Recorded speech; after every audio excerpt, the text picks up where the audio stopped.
Well, hello there, and welcome to another Second Life Book Club. My name is Draxtor Dupre. Now, today on the show, we have two guests. We welcome back Nick Mamatas with his latest book, The Second Shooter, which is kind of a social satire, I would say, hidden inside a incredibly timely thriller about mass shootings, about toxic online and offline masculinity, toxic media, also on and offline.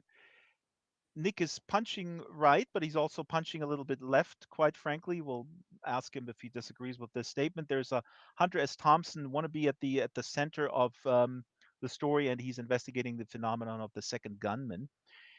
Nick has brought a friend today, a newcomer who is not even a newcomer. I just lived under a rock in 2011 when Cara Hoffman burst onto the scene with So Much Pretty, and her latest book is a short story collection, Ruin, out from PM Press right now.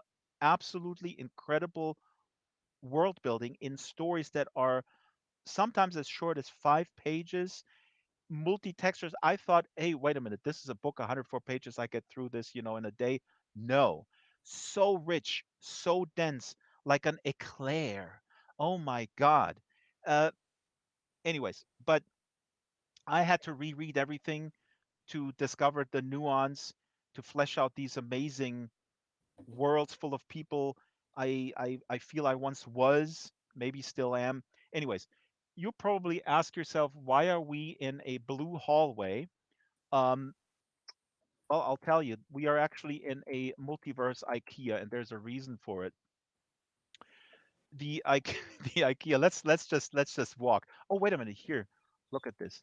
This is a book titled by Cara Hoffman. Be safe, I love you. And here, right across it, is Nick Mamata's Bullet Time. Look, wow! Look at this decoration in this IKEA. Here's Nick Mamata's People's Republic of Everything, and here is So Much Pretty, Cara Hoffman. And then when we walk here, there's Move Underground by Nick Mamatas, which I love. I love this book. The camera is following me, so we're walking, and here we are in the IKEA that was originally built for um, Nino Kipri, who wrote a book about an IKEA that is the entrance to the multiverse. It's called Finna. We love this book, and we thought we're going to repurpose this. And the reason, slight spoiler alert, there's a big showdown in Nick Mamata's second shooter that happens in an IKEA. It involves teleportation. Anyways, I'm all over the place now. I'm looking at Ara's latest novel, Running, right here. Look at this. And here on the ground, we have a bunch of e-readers with books from Kurt Vonnegut. Welcome to the Monkey House. Here's another one, Amusing Ourselves to Death. I don't know what that is all about. Society of the Spectacle is here on the ground. And Lenin, What is to be Done? I have no idea. Um, let's get over here to our guests. This is a full house of guests. Welcome, of audience members. Welcome, welcome, welcome, all of our audience members. And here is Cara Hoffman and Nick Mamatas. Welcome to the Second Life Book Club, Cara and Nick. Oh, thank you. Thanks for having us.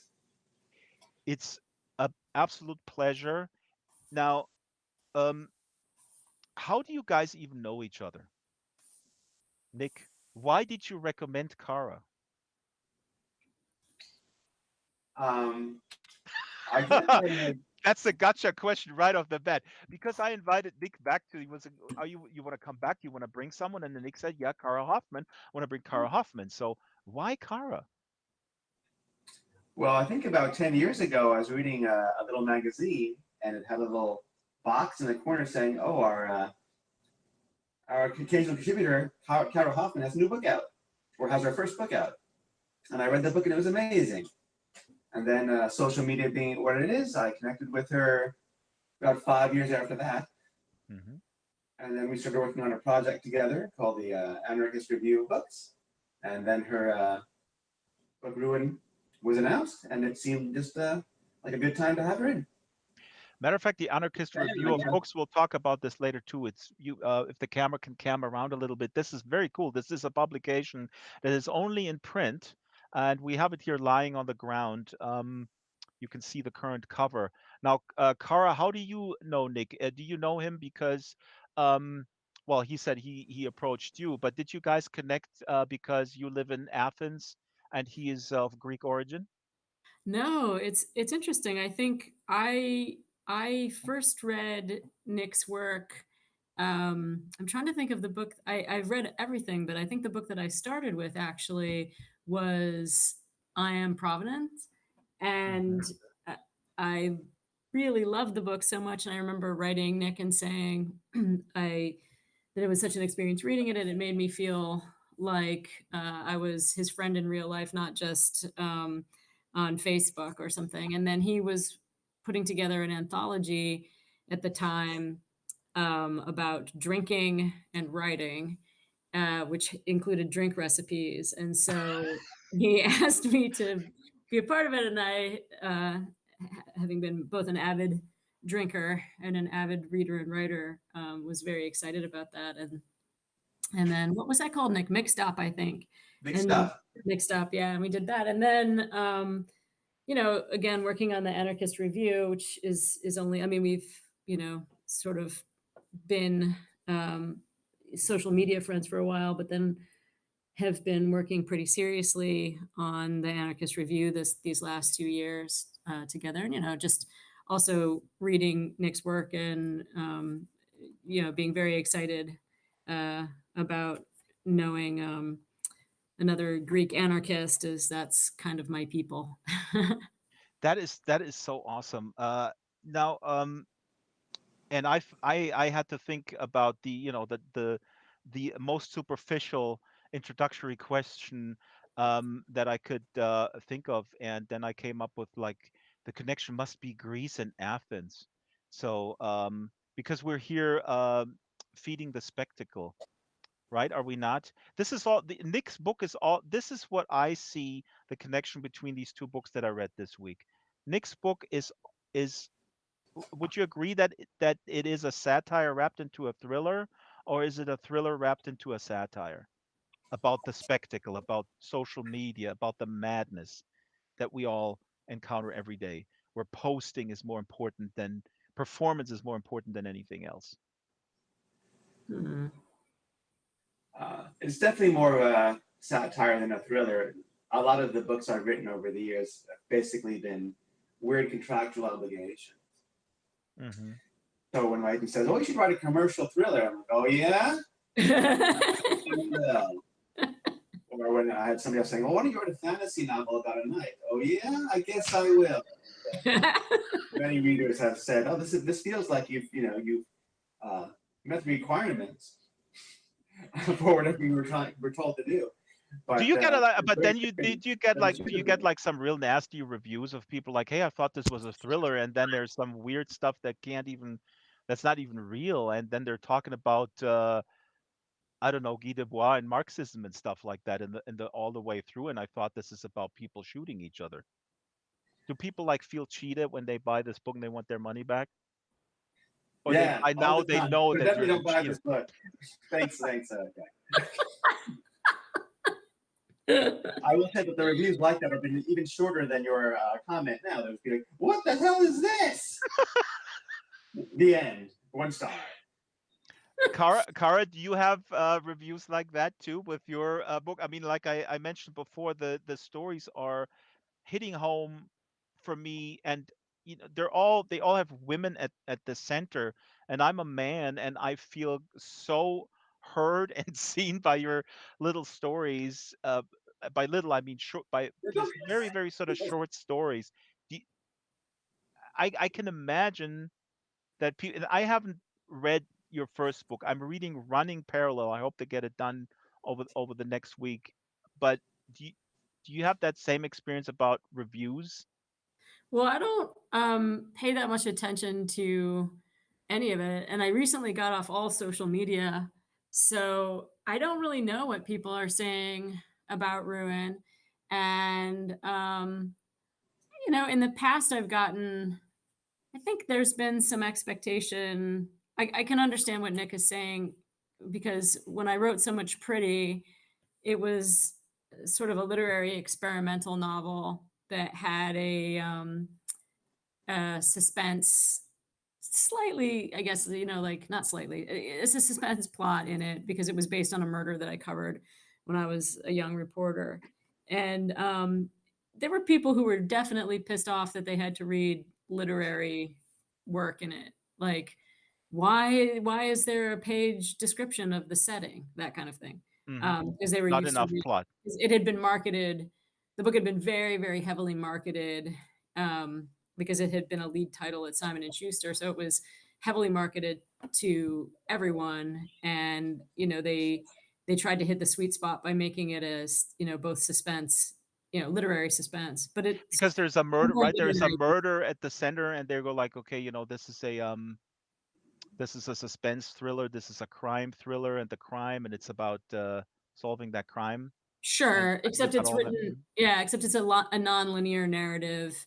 It's written in like fragmented short chapters, and yeah, it's sort of polyphonic in that there's multiple voices. So I do remember back when I paid attention to that stuff a little bit more. I remember there being a couple people who were aghast that they had bought what they thought was a thriller, but it had turned out to be some kind of experimental novel.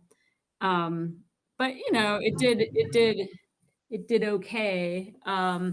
It did, like, the book did well, and I find it the reviews that interesting. counted. The reviews that counted to help promote the book counted. You know. What's interesting to me, and we get this on the book club, like we have both sides. I mean, I personally, I love genre, I love literary fiction a lot. I just recently, I know, don't judge me, I discovered Thomas Pynchon. I mean, I knew who he was, but I just started reading him. Now I'm gonna binging on this whole catalog. And some people in our audience, they feel really cheated if they want to pick up something, um I don't know where, maybe at the airport, and we all know these big authors, James Patterson or whatnot, where you know exactly what you're getting when you buy it. Can you relate to them? Because I I feel very differently about that. I want to be surprised. I mean, I had a phase with Conan the Barbarian and Alistair MacLean, but I left that phase when I was, I don't know, this, maybe this sound elitist, when I was like 16, 17. I want to be completely surprised, Well, I even can by the relate. I mean, style. yeah, I can relate, I guess, to those book. So Much Pretty was an airport book, so it was a book you could buy at the airport or whatever, at the Port Authority or whatever, all around, those bus stations and airports and things around the country. So I, I guess I can um, relate. People have an interest in things like murder or the romance or the things that I guess are in many ways at the core of not always puerile interests, but definitely human, sometimes salacious interests. And it's just a matter of how you tell those stories. Mm. They want it in the true crime type presentational format that they're used to. Now, this sounds also a little bit elitist on my part, I guess.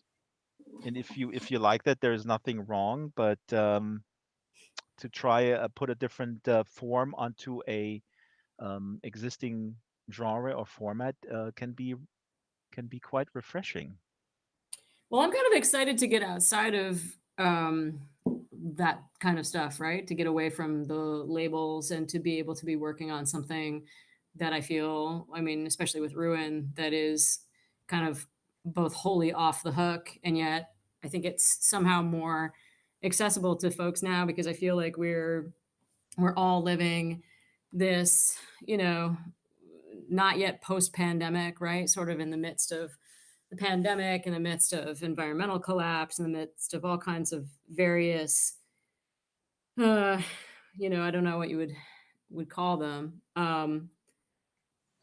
problems, challenges that affect not just people but our entire environment. And I think, um, really looking at what it means to be human during this time, to me, that's the only thing I'm really interested in Yep. focusing on.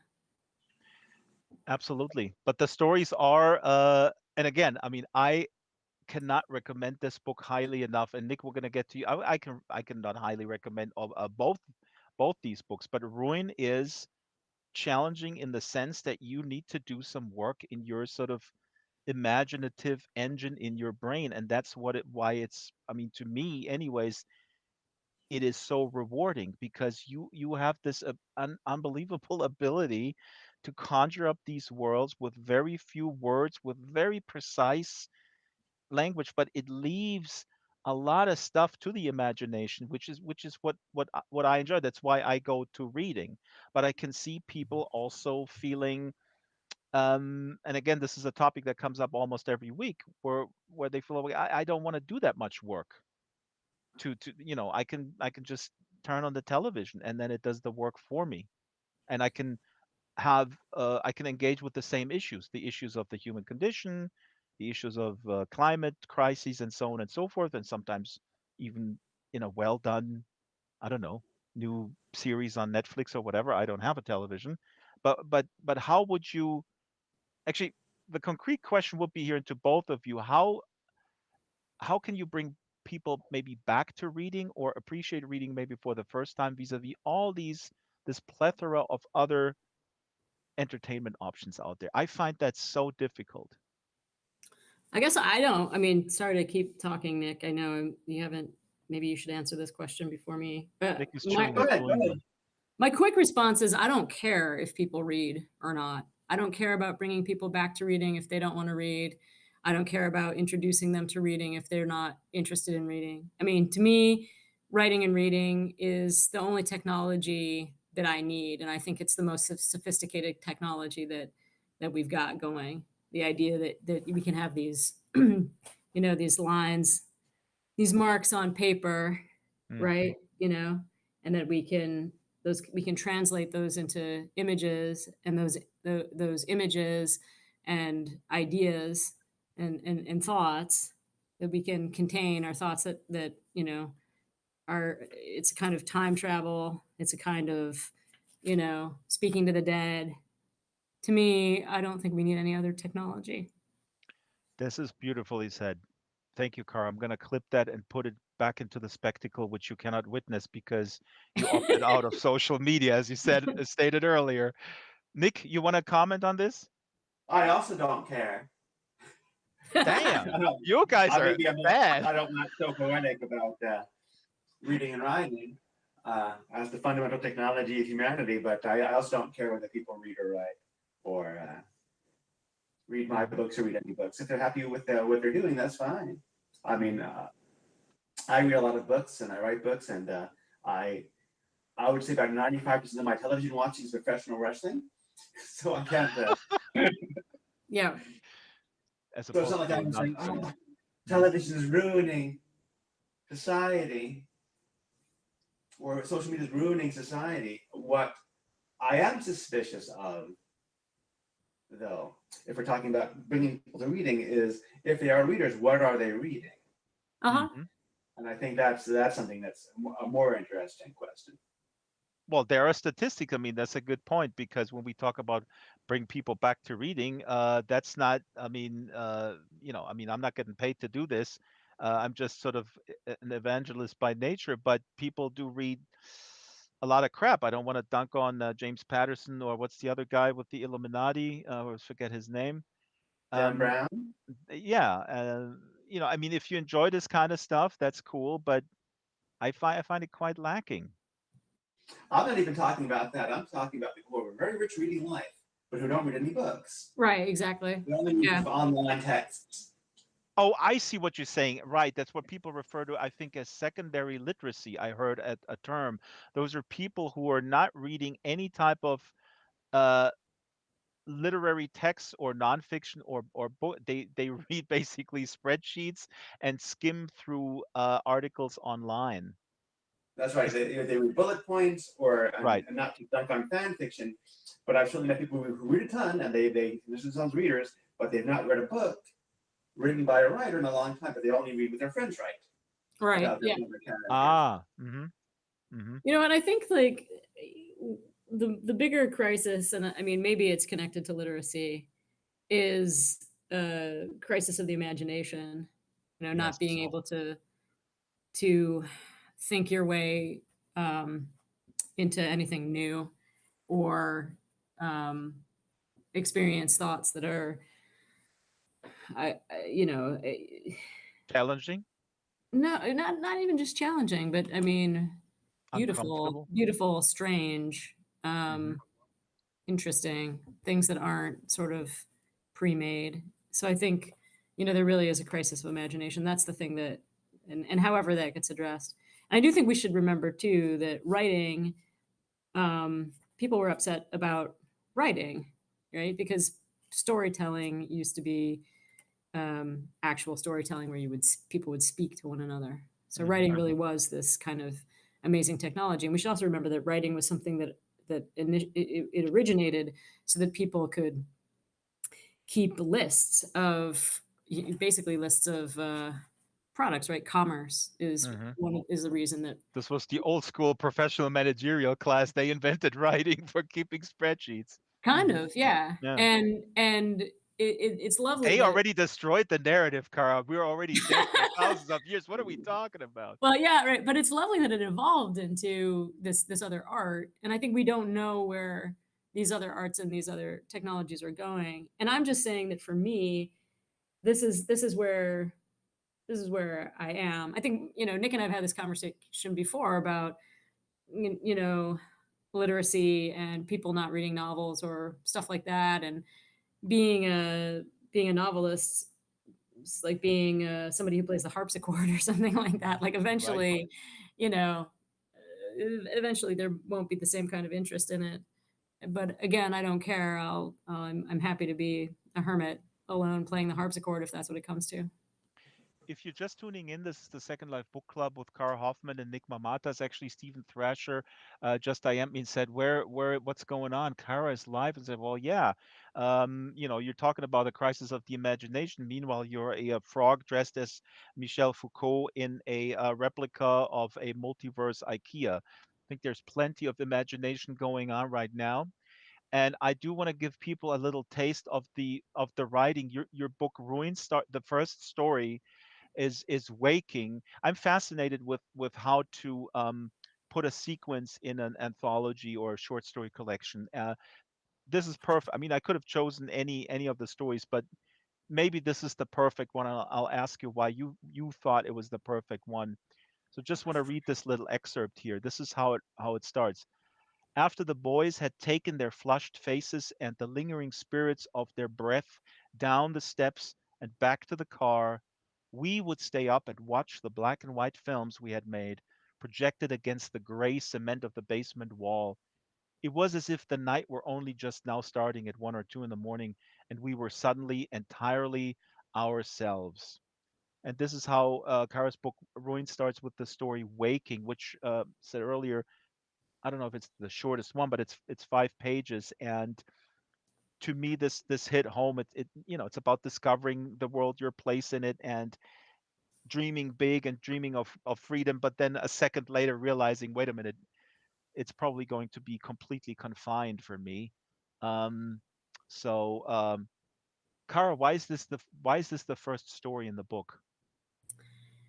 I think the stories in the book jump around for different periods of people's lives. This one, I think, begins in a kind of, you know, sort of feral adolescence, early adulthood, and and the other stories, they involve children or older people, Ah, and so there's a um, through line, a little bit of like a through line of aging, I of do going think so. from I think this is maturing. right, and it jumps back and forth in time between different periods of people's lives. And I also think that this is a good story to start the collection with, because it sets up sort of the Neoplatonist idea that I think runs like a through line in all of my work from So Much Pretty on, where there's the world, right? There's the world, and then there's this other world. It's like David Wojnarowicz says, first there is the world, and then there is the other world. and the other world is where I sometimes lose my step.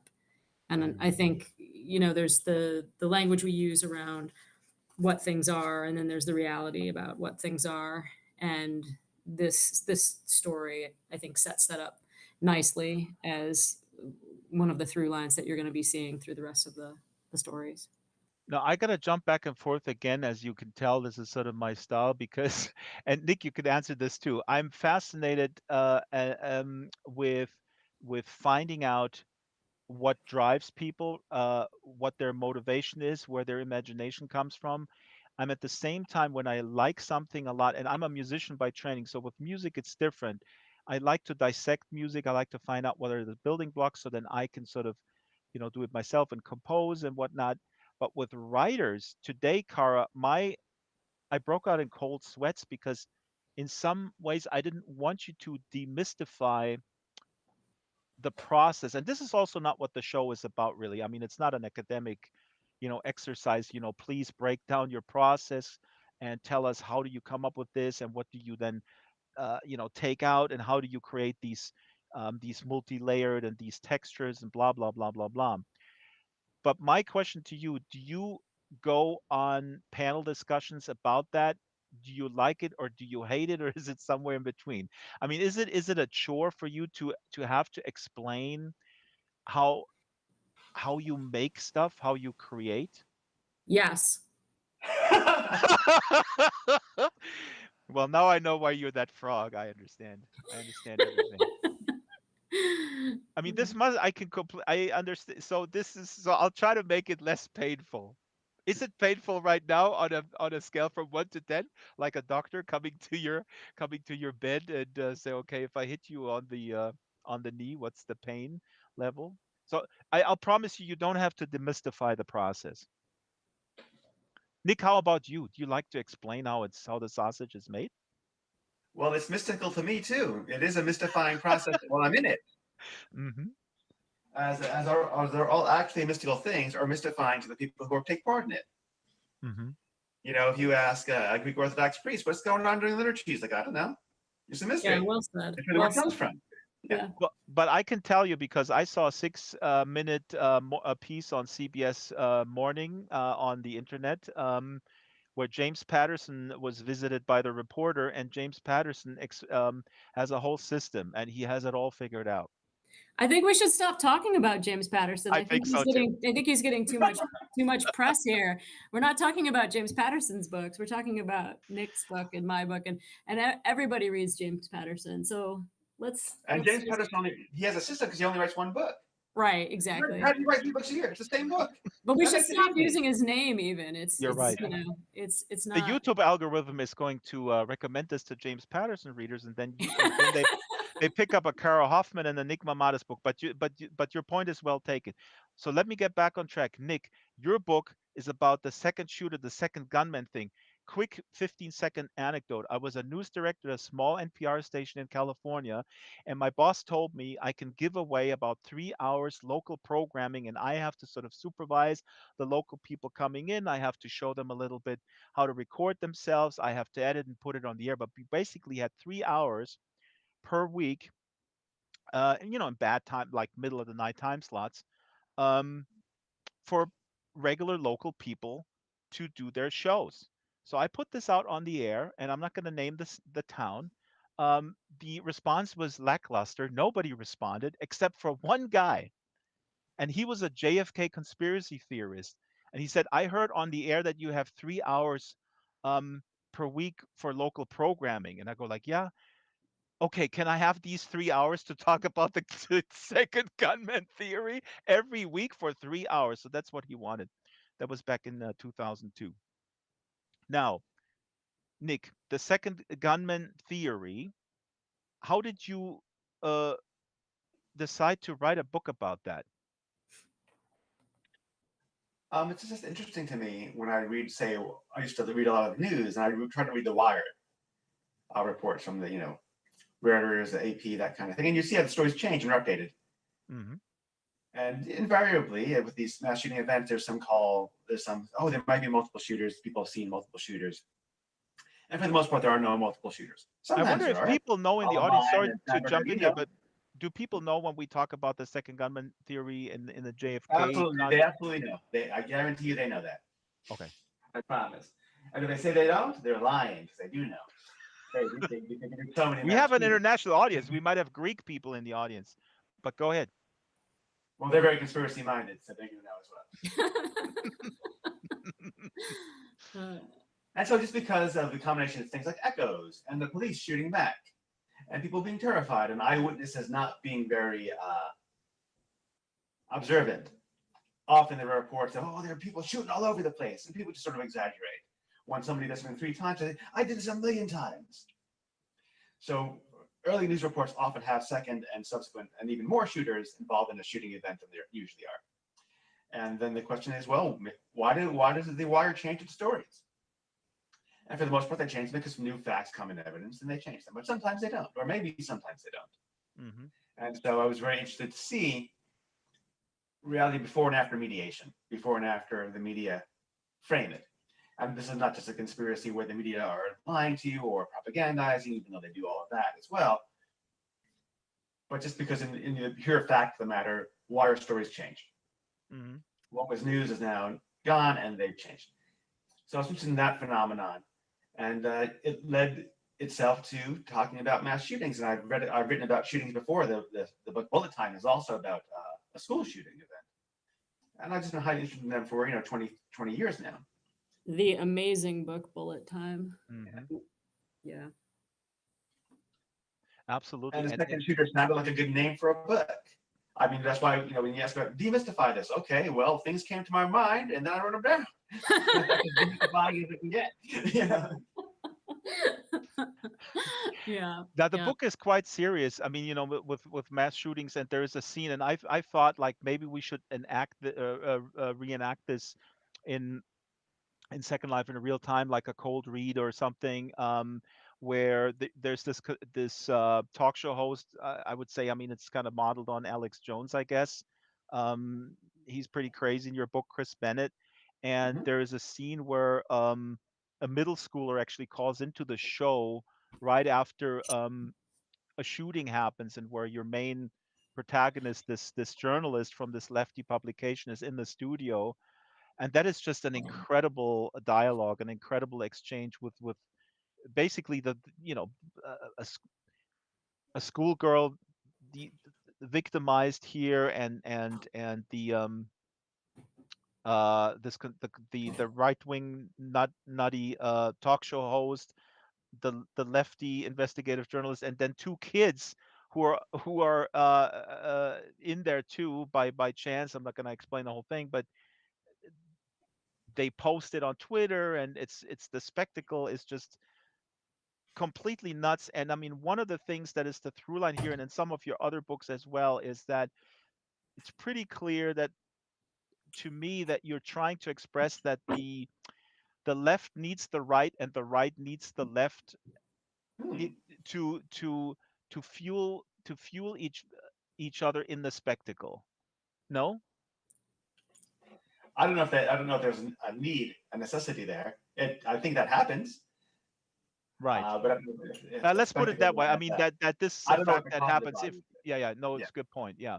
Uh, there, let me read this quick excerpt here, because here you set up this lefty book publication, which I think is hilarious.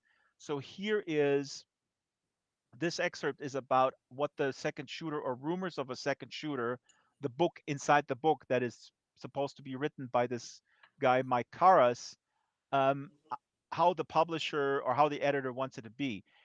Rumors of a second shooter needed to be middle of the road gonzo. Yes to near pornographic descriptions of firearms and bodies chewed to pieces. Yes to picking apart shooter manifestos. No to anything that might upset Auntie Becky and her church group. We're college town late night stoner conversation radical. This is just brilliant. We're college town late night stoner conversation radical. Keep it simple, a discussion of alienation under capitalism or toxic masculinities, or even the ubiquity of selective serotonin reuptake inhibitors. If it's bullshit, make it deep. If it's deep, throw in some bullshit. So this publisher, Little Round Bombs Books, they know their niche pretty well, and they're catering to this specific niche, specifically the editor and also the writer, with a certain amount of cynicism. Well, I've worked in publishing for many years, and while I've not written nonfiction of this sort, uh, I've Right. So certainly this seen is this in the actually a fiction world, nonfiction and account I've of your own. I acquaintances. understand. Hmm. Yeah, Sorry. and I have acquaintances, and I used to edit for Soft Skull Press back when it was a more politicized press than it is now, when it was independently owned. And so I've seen this a lot, and this happens even with novels. Like people often ask, like even basic questions. Like I got a lot of students, writers, who take my classes, and they say, hey, "Is my book a paranormal romance or is it an urban fantasy?" And they have all these theories about what makes one the other. And the answer is, who's your agent?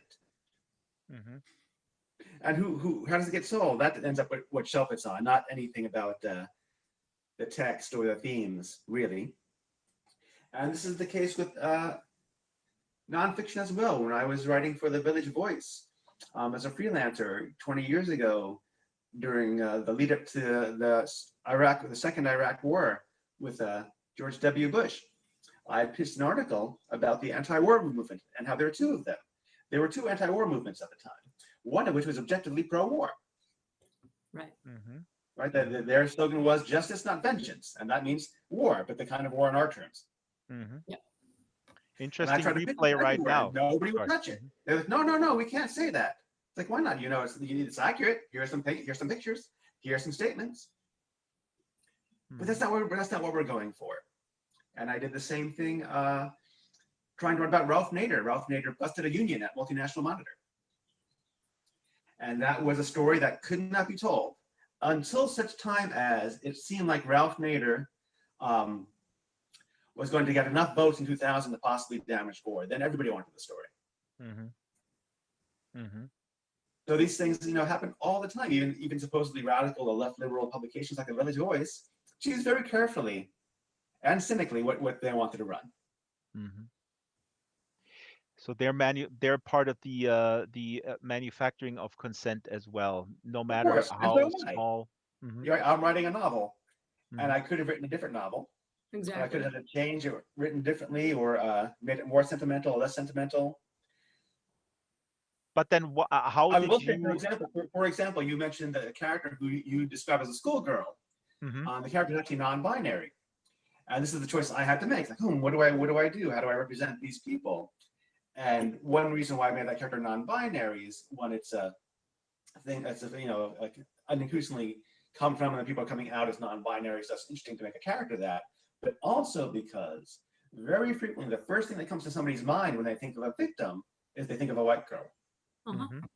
See, Nick, now you caught, and this is quite interesting. Why did I now, as I'm trying to go back and recall this scene, I basically misgendered one of the main characters in the book, and I just realized exactly like you were saying why I did that, because it is And not to pick on you or anything, but I'm also going to say that one reason why that's important is because the pronoun they is used to describe multiple people and one person. And Mhm, so is they a shooter or is they a set of shooters? mhm, Mm-hmm. This kind of comes up in that scene. mhm. Who are they? Is that more than one person or one person? No, That's I really mean good. this is right here on my Nick. This is right here on my notes. The way you constructed the dialogue, it becomes really difficult and not easy to parse on first glance because you're using they pronouns with her, and Mm-hmm. still in my head as I'm formulating the question, this is quite fascinating, and shows me how conditioned and socialized I am in the context. Because, like you said, the first victim that comes to mind is a white girl in these kind of Mm-hmm. mass shootings, if it happens or if it's not. God, I just had a hallucination of the not of the shooter, but the victim.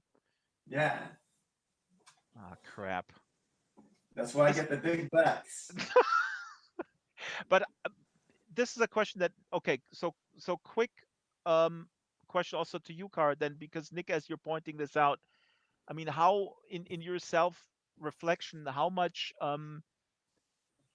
Uh, I don't know, not self-censorship, but you sort of accommodating taste. Are you always aware of how you when you're constructing something? Um, uh, are you always 100% aware of commercial tastes and how to accommodate them or deliberately not accommodate them or alienate them? Those kind of things. Do these thoughts are these sort of ever present when you're working? It's a good question. The kind of commercial appeal? I think that the longer you write and the more you write professionally, the more you are going to be aware of what what the commercial demands are, especially, if you have an agent, you have an editor, they're going to tell you very directly what they'd like to see, what they would like to see you creating. Hmm. And so I think there's writing where you're writing what you want, what what's existing in your psyche and your dream world and your observations of the world, what is only your voice. There's that writing. And then there's the way that you can bend that to make money.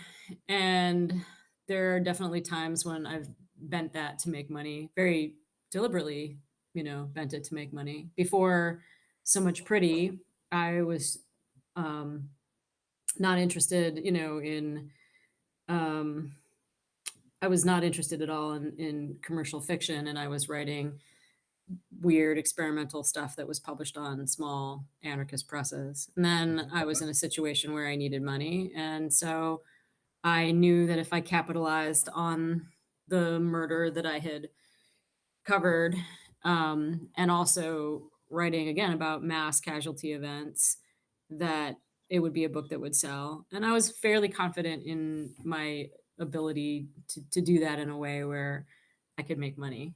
And I Hmm. did, and it worked. And, I was able to make that transition to a different kind of commercial professional writing for a while. And um, But it's also the jumping off point that gives you a standing. I mean, if you play your cards right, then it mhm. gives you a standing where then you can have more demands about your own creative freedom. I don't think that's ever really true, and I think that's a Hmm? very Okay. interesting. I think that's a very. I was talking to a friend of mine who was a performance artist about this actually, who he had a very funny way of condensing this, where the they tell you, you just make this change, just make this one little change, and the next time you can do what you want. And the next time they say, oh, just make this little change, and the next time you can do what you want. And if you're lucky, you can go through your whole life without ever having done what you really want. Oh, absolutely. Oh, I agree Yeah. with 100% with that, but that's Yeah. not what I'm saying. I'm not saying it's easy, and I don't want to make this show about me, but that's a decision that I made when I went from writing music for big movies for Disney, etc., to saying I'm not going to do this anymore, and then I Yeah. started to be So completely independent. Yeah, It's so not easy at all. I mean, it's an uphill battle. You have to do, some.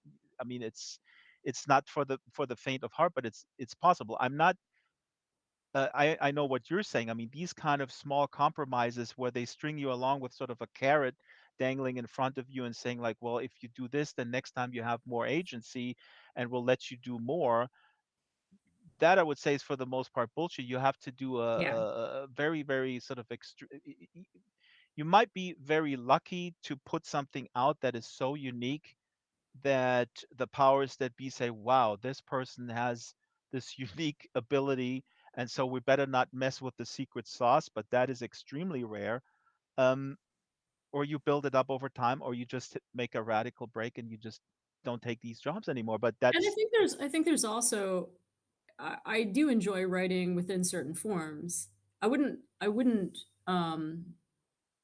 say that this is all wholly a negative. I write books for children too.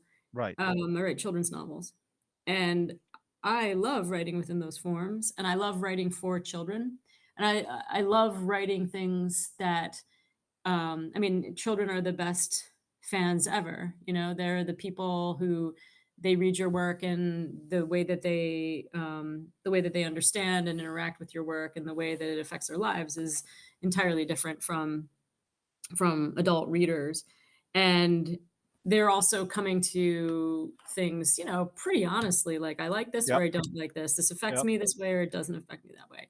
And so I really, really love writing within that form. I mean, my children's books are all sort of revolutionary, they deal with sort of revolutionary underpinnings, but, they're about talking mice and cats and frogs and stuff like that. Frogs And overthrowing the government, so you're sneaking yeah, in it's your true. Yeah, radicalism too. it's true. Mhm. Frogs overthrowing mice Bad. more overthrowing the government, but frogs like, doing industrial sabotage. And I think that's like, I love writing within that form. And I feel like I had pretty much complete freedom to do that. And really, and I work with a big press, HarperCollins, for my children's books, and they're wonderful. And so it, it all kind of depends. It's tricky, but But I mean, the, it's a tightrope, and I don't mean to suggest that you have to be. And Nick, if you want to chime in, please, anytime. I'm not suggesting Sure. that it's possible or that you have to be so extremely radical to, reject all sort of whatever commercialism. I mean, that can be. We all know that that can be very, very conformist in itself. By just rejecting that, then you become a conformist on the a conforming nonconformist, if you will. Yeah. Nick, any My thoughts? experience has been different because I'm not successful like Cara, so I have a different. Nick, so you have the best of both worlds. That's right. Go- I got the most of everything. So, for example, Mixed Up, the anthology which Cara mentioned earlier, which I co-edited with my friend, the novelist Molly Tanzer, who did all the cocktail recipes and all that material, because I don't actually drink very much. Our thought was that we'd seen a book, and I call it the Tequila Mockingbird. Like a very punny, dumb book. Recipes all terrible. Nothing but like literary puns. Selling 100,000, 200,000 copies. And we said, what if we did a Jesus. better version of that with actual fiction by actual writers like Cara Hoffman or Jeff Vandermeer and Carmen Maria Machado and actual recipes that you could enjoy? And we brought this to the publishing industry. They said, what? You want story and recipe at the same time? We no understand. Where did this go? And finally, a small, relatively large, small press, Skyhorse said, we'll give it a whirl. And they gave it a whirl. And it sold a few copies, and that's it. And all my commercial elements, my attempts to sell out have been like that. Wait a minute, Like but didn't you I sell wrote out a with the service that was insult? basically the script was given to me by the publisher saying, here's what we want you to write. It's going to be commercial. We are a secret organization inside this publishing company. And our job is to make things for Netflix and Hulu and whatnot and Warner Brothers. And we do this by hiring for the right books based on our great ideas. And I think the idea, it made no sense at all. And I talked to the guy who came up with the idea. He had never read a book. He had never read a comic book. Oh, God. I said, there must be this comic. What? The movie? No, not the movie, the comic book. He never even read that. And then I had to fix the story because it made no sense. There's actually a And comic on your web. We got to be commercial. It's got to be a hard R rating. So I gave them a hard R rating book. And they're like, why is your protagonist killing people? Why is there cursing? Yeah. I said, you wanted a hard R. And they said, well, we want really a classic romance. Like the Terminator. What? The Terminator is a classic romance? Well, Apparently. It's not the Terminator, it's not the romantic part in there. This is what you have to deal with in the publishing industry. Right. No. I hear you loud and clear. I can tell you stories from the music industry which are absolutely bizarre. They'll in my. But I guess I just think I think there might be sometimes a conception that the publishers know what they're doing and have a lot of information and can really manipulate things and make bestsellers. And to a certain extent, they can. They can try, but they actually don't know what sells or doesn't sell either. And so sometimes things that are less commercial, that seemingly less commercial on paper, can explode. But that doesn't mean you get to write your own ticket afterward. It means you get to do more of the same. I really think what I came out of the music industry, we were signed to a major label when I was 23, and you look up to people who have success and the marketing people, and you sort of heed their advice and stuff, and then you realize, wait a minute, these people talking like really weird stuff that makes no sense, but you're very young and you're going like, these guys had so much success, so they must know what they're talking about. I think it all comes down to people who really don't practice any type of self-reflection and have a huge success and attribute this success to their genius rather than a complete luck. Yeah, I agree with Exactly. that completely. I agree with that completely. And I think the other thing that's important that Nick said is that when you succeed at something, they want you to do it over and over and over again. And, Yeah. and I should say that I had to work very hard after So Much Pretty was published to, make these people understand that I was a literary writer. And even though they had managed to market the book well and sell the book well and market it to people as a thriller, um, that's not what I was going to keep writing for them. And so, it was difficult to get that to happen. And it did. It did happen.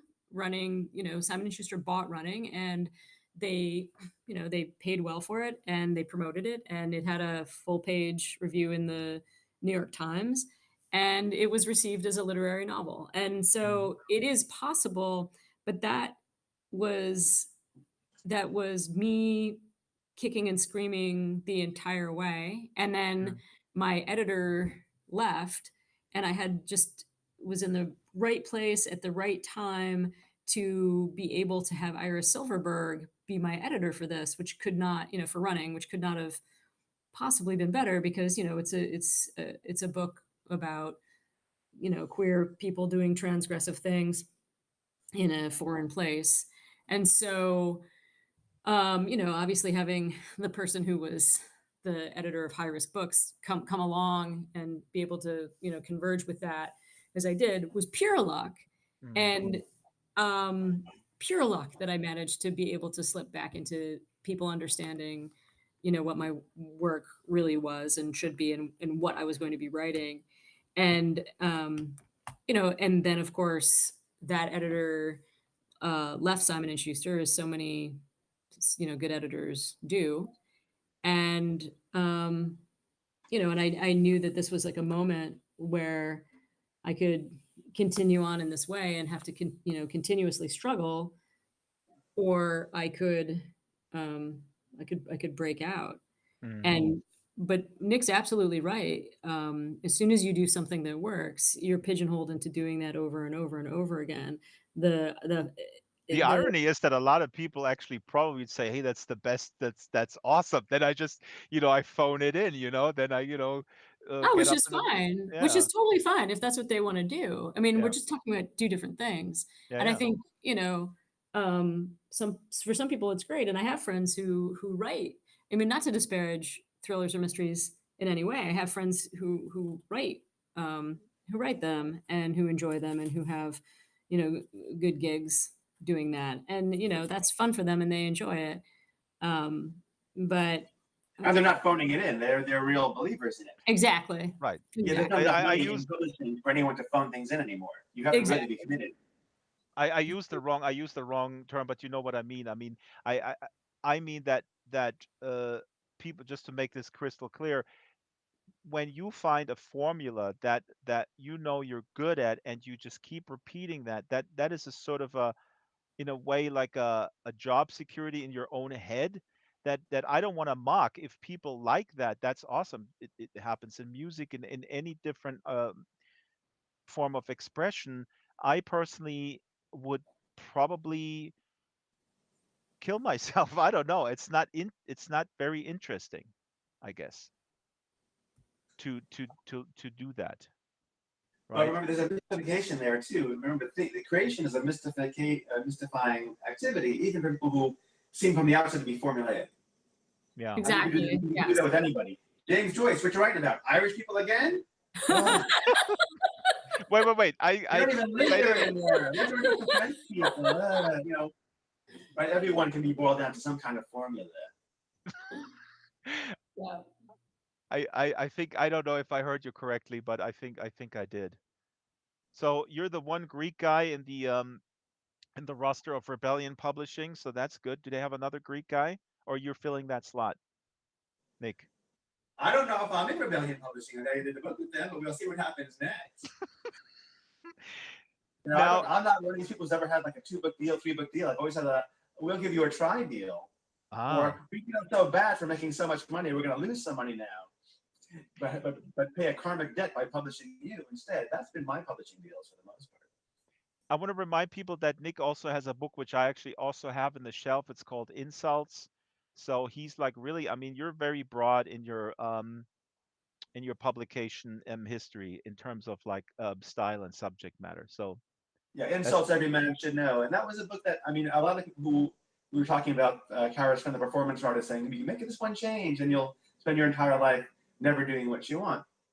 But one strategy has always been, for writers certainly, is to have the things you're doing and pot boilers. Mm-hmm. Right? What's a pot boiler? It's a term that's not used very much anymore. People misunderstand it. A pot boiler is the thing you do to keep your pots boiling. That is to keep your bills paid and food in your refrigerator, and then you do right. something else in your own time that may or may not be as successful. But that's it, Like dude. But that's the formula. Bad book, it doesn't. Or it means exciting book, it doesn't. It just means something you do to keep money paid. So Insults Every Man Should Know paid for my trip to Scotland. Went over to Scotland 10 years ago, and that was great. So this is this is the formula to live a good life. A few for them, and then some for you, I guess. Pot boiler. I didn't know that what that meant. Yeah, That's yeah, fantastic. yeah. Mm-hmm. Okay, so you keep the pot boiling, and then you work on your pet projects that That's nobody right. wants to read. Okay, Yes. cool. But anyways, you know what? You didn't want to read, Nick, which is That's completely right. fine. So that's why all this a lot of time goes to Cara, and then Cara will read. But before she will read, I wanna read one little excerpt from your book, which I found very funny. There's so many funny scenes, and this here occurs in is it in Berkeley? Basically, the main protagonist meets Oscar, who is unhoused, and they live on this little stretch of a traffic island that is nicely landscaped in this upscale neighborhood, I Mm-hmm. guess, and it's tended by the people who live there, and they also are very nice to Oscar and his other unhoused friends. They sometimes give them coffee and everything, and so the main protagonist Karas is there with Oscar, and they talk a little bit, and then Oscar finally took his leave to piss, not in the little park, as the neighbors would forget their community minded liberalism if even a single blade of grass was turned yellow by uric acid and have Oscar arrested, beaten, and driven past the county line, but against the wall of the Whole Foods. And Oscar did not return. So he had to go pee against the wall of the Whole Foods. Um, yeah, why do you hate liberals so much, Nick? It's one of my trademark questions. Well, I'll give you an example. The first time I lived here in Berkeley, I lived here twice. It was 2004, an election year, and I received very many solicitors asking me for my vote to vote for John Kerry, which I did not want to do. Mhm. And it was very strange because, of course, there's no reason for me to vote for John Kerry in Berkeley, California. The district would go to Kerry, the county would go to Kerry, the state would go to Kerry, but it just upset them so much, the local Democratic Party activists, that I was not going to vote for John Kerry, that they kept coming back to argue with me. They could have spent all that time Right. calling somebody in Texas, calling somebody in Florida, driving down to Fresno, whatever. But they decided the problem was me, personally. And that my mind had to be changed. And if my mind was changed, somehow that would change everything. This is hilarious, Nick, Yeah. because I think we're both in the I think we see very much eye to eye. I come from a milieu that I would describe as exactly these sort of suburban liberals. And I found this description, so in a nutshell, of this sort of performative, embracing of social issues, but then it's, basically not in my backyard type of thing. But what you're Oh, sure. And describing, it's chronic here in the Bay yeah, Area, and things like but anything else, like the BART workers who go on strike. They've been on strike 2 times since I've been living here. And both times I hear these NPR reading liberals go, I really should support workers and I support unions generally, but they can't strike. They're too important. And they can't get a raise because they're too stupid. right? And Anybody can oh do my that God, job. Yeah. yeah, that should be a whole topic of the show, is this inability or unwillingness to for real solidarity with this the liberal class, with the working class, which is really at the core of the issue. But I was going to say the anecdote that you just told about them trying to convince you rather than spending the energy to really kind of convince the other people, just arguing with you. This is another sort of tiny little thing that you probably maybe even already used in a book, but is, you can describe that mindset. You can sort of illustrate that mindset in this anecdote, that it becomes crystal clear what the problem is. So Kara is reading from wait a minute, what are you reading? History lesson, is that right? Nope. I'm actually going to read the beginning of the Apiarist, and I'm going to read. All Um, these changes, Kara, this is too much for me. i'm yeah, i'm sorry about German. I that. Sorry about that. I'm not even Greek. Um, history lessons a little 4 minutes, but we have some time, so I think I'm going to read the Apiarist, and S- it's self-explanatory. I'll begin at the beginning of the Wait, story. can I ask one question, and you don't have to answer it? Is it important to know, I mean, you don't say it in the story, but is it important to know when the story takes place? No. Okay. Ah. Okay. Here is Cara Hoffman reading The Apiarist from Ruin. Please go ahead. Ooh, exciting. The helicopter hovered above the girl, hovered above the still green retina of the in-ground pool where the girl lay on her towel. A single armed Adonis hung from the door in his flak jacket, dark glasses, and boots, and she hoped it might land out on the long stretch of burnt prairie that rolled out to the perimeter fence. But it was caught as it descended, pulled up suddenly as if by an invisible wire, then banked just as fast and was gone over the yellow hill. The air was thick with pollen, and she lay sweltering beneath the scant shade of a battered awning by the abandoned cabana, reluctant to get up and cross the hot cement to slip beneath the murky water. She rested her arm over her face and began to drift, wishing she was back at work in that perfectly ordered world. The smell of wax and honey and wholesome fire, the little bellows puffing clouds of calming smoke into the hive so that she and Tetsuo could tend the bees. A second helicopter passed lower this time, deafening, blotting out the sun, rippling the dry grass. She pulled the top of her bathing suit down, exposing her breasts to the cool wind, and one of the soldiers leaned out to snap a picture. The first was anti personnel. This one was to document its work. Above her, inaudible, the boy with the gun said that was so nice. Yeah, that's all Green's getting, said the boy with the camera. That's all Green's ever got, said the boy behind the stick. Green laughed. No, man, for real. It was just nice of her. It was the only living body they'd photographed that week. Past the cinder block dormitories and plywood outbuilding and the long half-sunken bunker of the med test lay the shade of the pomegranate grove where Tetsuo waited, zipped into his suit. She walked quickly, sweating, checking for gaps at her ankles and neck, making sure she was sealed in, running her gloved hand over the hood, looking for holes. He raised a fistful of dead grass, and she raised the green plastic lighter and flicked a spark by way of greeting. Today they'd check the bees for mites, see if any had brought viruses home to the hive, expose the queen. They'd scoop clumps of delicate bodies off the combs and examine the brood cells, see who was ready to be born, to learn the mapping flights, who had died and been reabsorbed. They'd mix oxalic acid with sugar and spray it on frames. They would stand together as they did each day, silent in the center of the circumambient hum, unable to see each other's faces, their voices muffled or spent from heat and thirst and fatigue. Tetsuo Uber was the great great grandson of the inventor of the hanging frame, the file cabinet like constructions where bees build their hives, white boxes that could be seen in other places stacked in lone meadows or by the crests of highways somewhere near fall flowers, near berry bushes or orchards. Outside the apiary's little grove, there was nowhere else to go, beside the swimming pool and the dust road that ran along the perimeter fence.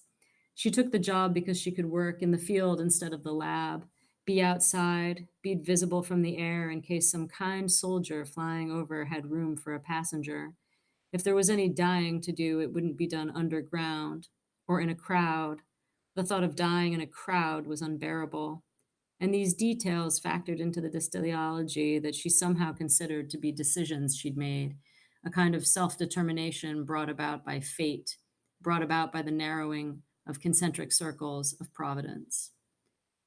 They worked without speaking, baking in their white suits, and it was only in the packaging plant or in the changing room where they wiped sweat from their faces and smoked and shuffled over to drink from the fountain that she could see him, pale like a creature who lived near the ocean floor, his face deeply lined, arms dotted with the raised scabs of sting, dark, intelligent eyes.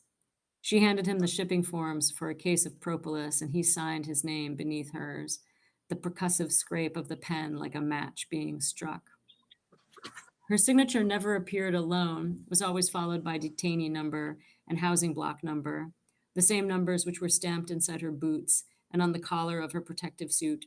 Still, a signature is all it takes to get you work in zones of disaccord, places that no longer mattered or may soon become unmapped. And she determined that this work would be instructive down to the cellular level, would rebuild through the resistance to stings and the consumption of honey, whatever discipline or determination it was that floated the helicopter day trips of armed beauties with telephoto lenses, that kept them weaving a rope of sand, kept them hovering between corpses and the exposed breasts of women in work camps. When it was clear that she had studied somewhere, they asked if she knew anything about entomology. Having just come from 6 weeks in an experimental trial in the med test, and still seeing halos around each tree, faces rising from the dirt, spiders shimmering in every drop of water, she told them yes, yes. The sheet smelled like sweat and smoke, and the room was hot, but the house was her own.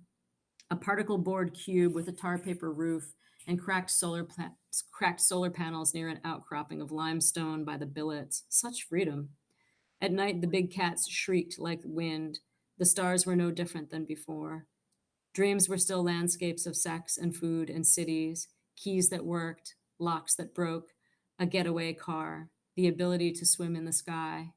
Or dreams were of Tetsuo lying beside her, his belly rising and falling, his breath making no sound, while she drew on his skin with the tip of her finger, signing her name, writing about the algae thick as moss on the swimming pool walls, about the pieces of waxy comb she chewed to keep from feeling hungry. No touch could wake him in the dream, no story. The curtainless windows in the dream are black. A single lethargic bee crawled in the corner of the sill, and it turned out it could speak. And then there was the siren, and she ran to put her boots on to head for the border fence, but it's only the siren that signals the start of day. She picked up a pound of margarine, a pound of rice, 2 loaves of white bread, coffee, apples, a pomegranate, 2 packs of cigarettes, more than enough food to supplement the meal kit. She ate honey by the tablespoon. She went to the billets when she was sure she wouldn't see another human face, especially the short timers or the people who just arrived. They didn't pretend they were somewhere else, like home, like an apartment or a hotel or a college internship. They didn't pretend they were an apprentice to an artisan or a scientist. They didn't go to the pool, though they could. No one went to the pool but the girl. The other prisoners were housed 2 or 5 to a barracks. Most of their work was in the factories, and some were employed, what could be called employed, in the medical testing facilities. Tetsuo had a bicycle, a ring of keys, a cat, an account at a bank, and a garden of grasses and stones, but he was still inside the fence, serving his sentence too, from inside a green shingled house on the rise to the east of the apiary. When the helicopter ceased to pass, Tetsuo would not be traded for another living body, nor for a dead body, nor pieces of a dead body, nor for information. When the helicopter ceased to pass, no one would show up to debrief him. He would put on his yellow helmet, put his cat in a side pouch, and ride his bicycle away. Or when the helicopter ceased to pass, nothing would happen. No one would be traded or debriefed, no one would go home, and there would be silence, there would be winter. The girl and Tetsuo would produce honey for no one to pick up. The women in the med test and the women in the factory would wander away, not worth a bullet. The difference between authority and the lack of it having had, after all, no real distinction. Several years' investment in the outskirts of inhumanity would have been dissolved by the day-to-day, by the common language, by the undeniable likenesses in form, and all that form disguises. People, even the girl, could remember that California wasn't always like this. Or maybe she thinks they could remember that it was always something like this. Believing in the future, any future, was a luxury she had because of Tetsuo. Her skin wasn't a petri dish for variations on entropy, or the thin red landscape for chemical burns observed with a lover's steady mastery of the detail. She was not looking into human eyes that looked into her human eyes while feeding her chemicals that had yet to be named. Neither was she sitting with her mind in blank repose as she helped build some or other mysterious item for deployment. She kept bees. She swam between the tile crosses at the ends of the algae covered lap lanes, and this was not the apocalypse of her dreams. This was no uncovering, no peeling back the surface to reveal a new Adam and Eve amid the rubble, back to back, a four legged creature that could at last think and do on its own. And she thought about Tetsuo's veined white hands as he suited up, and later as he lit his cigarette, the languidness there, a defeat or inertia, or simply biding, waiting. For 3,000 years, people had been eating honey that had first passed through thousands of tiny mouths, made from particles of yellow dust that hung in the air and coated the stamens of flowers. Honey that was made in a home constructed of nectar and spit. And there was poison, too, she remembered. A story about a hive near a mechanic shop, bees drinking antifreeze, making green honey. An ancient poison, too, the honey from the rhododendron flower, she thought, which wiped out a Roman invasion near the Black Sea. Soldiers poisoned and helpless. She drew new houses for the bees with the stub of her pencil that had been left in her room, schematics that would increase the production of the Apis melliflora, and gave them to Tetsuo before they opened the hive. Why do you think they'll produce more inside this construction? He said. It expands the space for brood cells, she said, without having to stack another. It would require more fertilization to produce more females. This doesn't simplify anything. You can assume the hive will self-regulate, especially the melliflora, but you can't predict the initial response. It's compensated for after the new brood matures. The Uber design remained unchanged for 100 years, he said, because it works. But they'll use any space, said the girl. No, he said, sometimes they leave all of them. He tossed the drawing to the ground and pumped the bellows, and the smell of burning grass and paper filled the air. She lifted the lid of the white box and slid the frame out, and the bees moved toward their food, murmuring, gorging. Every day was not the same, even for the bees, even though their world burnt down and ceased to burn down with great regularity. If the world was on fire, the girl said, watching their yellow bodies move through the smoke, it wouldn't make me hungry. It wouldn't make me work. Tetsuo looked up at her. Oh no, he said. That's it. Wonderful. This is Cara Hoffman reading from The Apiarist from the book Ruin. Big round of applause, Cara. This is wonderful reading. Now, I ask you, uh, you know, uh, do, again, this goes to the demystifying aspect, but this is a perfect example. Um, this story. So, are you curious what people interpret this as, the scenario, and what they add into the mix that you give them? I mean, to me, this is such a it's like it's a jump start to for any imagination. I mean, like I said earlier, I do this all the time as a reader. I like to conjure up these worlds, but You this know is what? really, I think yeah, the I don't best know. way to answer that question, actually, because it's such this excerpt, there's one more page. And I think if I read that one more page, I don't think anybody would have to interpret anything. So let me just read that one more page. Okay. Okay. Okay. So it ends with, oh no, he said. The next afternoon, 7 helicopters passed over the pool as she swam, a cloud of them, a swarm, a flock. Like with crows, is it a murder? A murder of helicopters passing? The stuttering chop and whump of blades reverberated through the landscape, and they were not on voyeur maneuvers. They were not low enough to cause a breeze, or moving slowly enough for her to catch a glimpse of who was inside. The smell of burning rubber caught in her throat each time she broke the surface to take a breath. The pool was warm as bathwater, and she swam close to the bottom, opening her eyes to the hazy green that covered the walls like moss. The black crosses that marked the end of each lap lane were barely visible beneath. She reached out to touch one, but jerked her hand away, revulsed, shuddering at the slickness. What was the state of the Pacific? How was it to swim there now? Last time she had seen the ocean, it was at night, and the black water lapped at the coast. All she wanted was the rising world of water, dark and deep. No heat, no hum, no baking dust, no songs of artillery. In the beginning, when she first came to the camp, she believed a passing helicopter was bound to drop down long enough to pick her up, to set her somewhere outside the fence. She could walk from there to safety, or could have if it weren't for the mines, if it weren't for the food she'd miss, if it weren't for Tetsuo's closely shorn hair, or the way he hardly needed to shave, or the way he held his hands when administering drugs to insects, his hands nearly weightless, holding their fragile bodies. It was not the pale skin at his wrist, she thought. No one is imprisoned by the blue veins beneath the pale skin at someone's wrist. If you've been saved from hunger and fire, if you swim and walk and speak while others burn, are you still a prisoner? She swam until exhaustion, then lay in the sun watching a dark column of smoke billowing up from the earth beyond the hillside, thinking of the fisherman and his soul. She'd read about him back when the library was still standing. The fisherman had fallen in love with someone who wasn't human, so he stood by the sea and cut his soul away at the feet, not to repent, but so that he could live with her. When he was free from his soul, he dove into the ocean to join his love, to become her comrade. Every year his soul would come to the shore and beg for him to return, bribe him with the riches of experience, stories of beauty it had seen, how it had lain in the snow beneath the northern lights, run beside the strongest animals, listened to the voices of children ringing like bells. It had watched the sun shining low and orange through a corridor of glass towers, had danced and wandered, cooked and eaten, slept and woken. It had watched the stars fill the black night, but these stories meant nothing to the fisherman, and each year he refused his soul.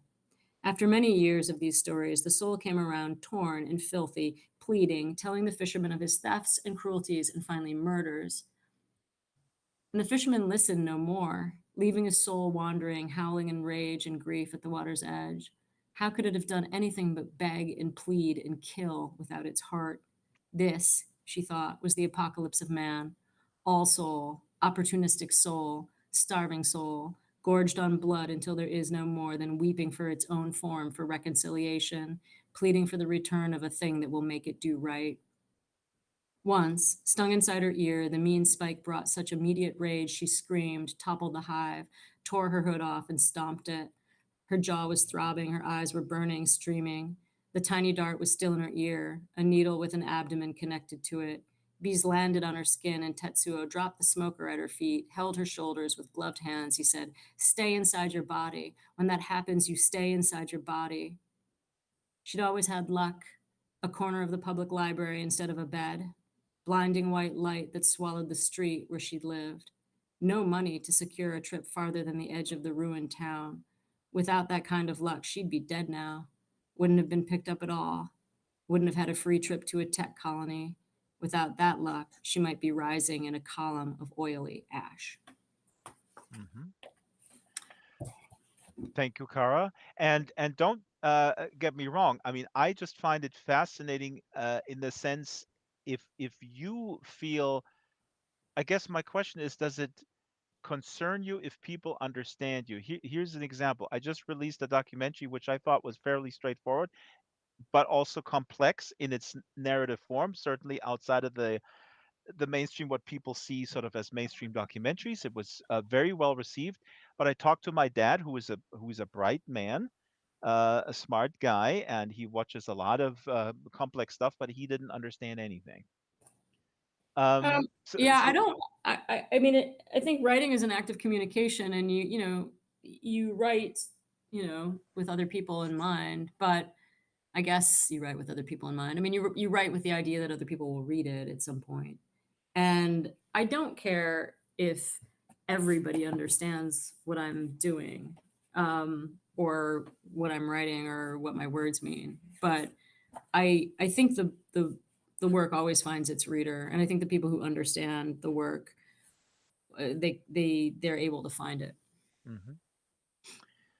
That's that's the answer I was actually looking for because and thank you for that. And also with writing, it's different again because you conjure up worlds that may be different from the guy next to you. Mhm. That's my biggest issue with films that are made after even made by people who know what they're doing. I find it I can't watch them if I like the book. Mhm. Um, Now we have 8 minutes left in the program. We're gonna do a quick little role play because I want Nick to pretend he's a bookseller. I know it's really difficult. Like pretend you work in a bookstore and Kara is coming in and she's a customer and she whatever she says, I'm in the market for something interesting, maybe literary fiction or whatnot. And Nick, you recommend to her own book, whichever book. Right? Could be running, could be But ruin. I mean, if I ask him if I'm in the market for something, I mean, can I ask him a really stumping question and then he has to like really work hard to recommend my book? Absolutely, the harder the better. And Oh, okay. we Booksellers get minimum wage. I'm not gonna work that hard. Yeah. Okay. you say, well, here's a James. Oh, I don't say. I shouldn't say the name. All right. Let's So, see. Let me what? think. Hold on. So we have the backdrop ready to go. If people look, the camera is panning over it. You're wonderful. We have the bookstore backdrop going. Now we have 8 minutes left. I'm gonna say action, and then I'm gonna say mercilessly cut, because we're gonna do it. We're gonna do a role reversal. So you only have about 3 to 4 minutes for this whole thing. And again, Kara, you can go into the store, and your prompt is totally up to you, right? You can say whatever, like, "Hey, I'm here on vacation. I want something that like." Whatever. But Nick, you have to recommend Kara's book, right? So if Kara goes in and says, you have the latest Stephen King, then you say, no, but I got this other thing. Got it. All right, we'll try All our right. best. Let's see. Hi, Nick. How do you, wait a minute, cut. How do you know Yeah. the bookseller's name? Oh, he has a name That tag. name tag. He It's has a like Name a name tag. little tag. Oh, he has a name tag. Okay, got it. Okay. Hi, Nick. I'm wondering if you could find a ladder for me because I'm too short to reach any of the books that are above the second or third from the bottom. Oh, I'll call my manager here. He's very tall. He'll do whatever you just point to what Thank you you. want. But that's all. I just wanted the ladder so that I could look myself. Oh, okay. Looking for the H's, are you? I am. I'm looking for the H's. Is there anything good there? I guess you could James suggest. Patterson? No, not him. How about this book, Ruin by Cara Hoffman? You can put it in your pocket, like an old-fashioned book from the old days. Oh, really? Oh, that's nice. I really like things that are small, so that appeals to me enormously. Thank You're a you. pride. Wow. Cut. You sold it. Boom. That's the Yeah, selling And point. that's true. I didn't tell people books based on, they'll come to me and say, well, I have arthritis. Great, you need a short book. yeah, Yeah. that's It's pretty it good. that I is mean, yeah. that is good. Could you Okay, could now you? now the much harder part now, well, reverse roles. Kara is the bookseller. Nick comes in, and Kara needs to offload the second shooter. I think I Yeah, actually already wrote a blurb for the second shooter. yeah. You can't regurgitate that blurb. It's not that simple. Nick, make it a little Uh, harder. Come in and say like, Well, actually, it can only be easier because as a bookseller, I know the question that is asked most often to booksellers which by is, people who walk in to a store, and this is it. Ready? yep. yeah. I'm looking for that book with the blue cover, and that Oh, is why the second shooter has yeah. a blue cover. I'm sure you must be talking about the second shooter by Nick Mamatas. It's That's amazing. good. Yeah, no, you'll love this book. It's really, really good. Yeah. Mamatas, you pronounced the name correctly. That's fantastic. You must be a big fan of this Oh, I guy. am. I am. Yeah. No, he's a genius. I'll get two. And also, Oh, whoa. we're also selling the Anarchist Review of Books here. So definitely you want to pick up a copy of that. Nick's on the editorial collective of the Anarchist Review, and there's a review by him in the current issue. It's just fantastic. Are you Nick? Is that what's going on here? Is that my being fun? I'm not Nick. No, no. Nick, This you is when I got pay with cash and my cards. They don't know who I am. Cut. Cut. Very good. Very good scene. Very, very good. I thought Nick was going to say, "What? You're selling me some anarchist stuff? I'm out of here." Now, speak. Okay, so we have 3 minutes left, which is great because then we can bring up the anarchist review of books.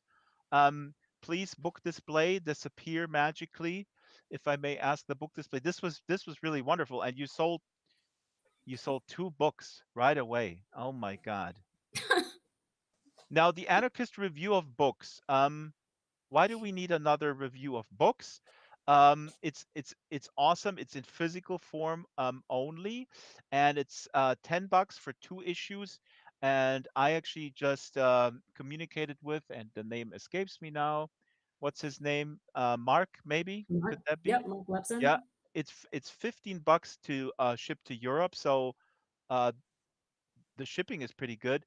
But yeah, why another review of books? I object to the hidden premise in your question that there are too many book reviews, but we need another one. In fact, Yes, that's the Yeah. book hidden premise in my reviewation and question. pollination across newspapers, magazines, etc., has shrunk immensely in the past 20 years. Exactly. Mhm. We're not It's looking for the Village Voice. It went from 1,200 words to 800 words to 400 words. And I finally just said, stop. I'm not going to do it. I'm not going to review it in 400 words. no, I mean, I think more literature, and certainly more paper only literature, things that people are not reading on the screen, is actually really important.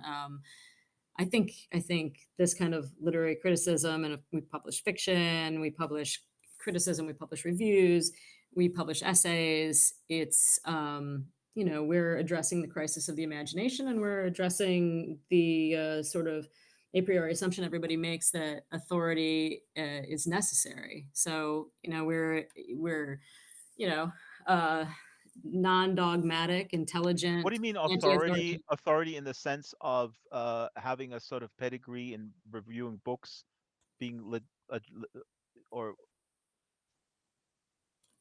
I'm saying that this is an anti-authoritarian publication. That the premise that a lot of our work and our ideas that are based on are those of anti-authoritarianism, and that's like for a longer conversation. But also, yeah, of course, I mean, we are publishing work by people who are quite successful and famous, and work by people who no one has ever heard of, and certainly there is gatekeeping and elitism, and a lot of the things that people are reading in reviews and certainly in mainstream publishing has is work that's all produced by people who know each other, people who've all gone to the same elite schools. There's a certain kind of classism involved in it that never gets spoken about in America, and and so we're speaking about it, and also we're doing something about it. And Arb's got some beautiful work by some amazing writers, and it's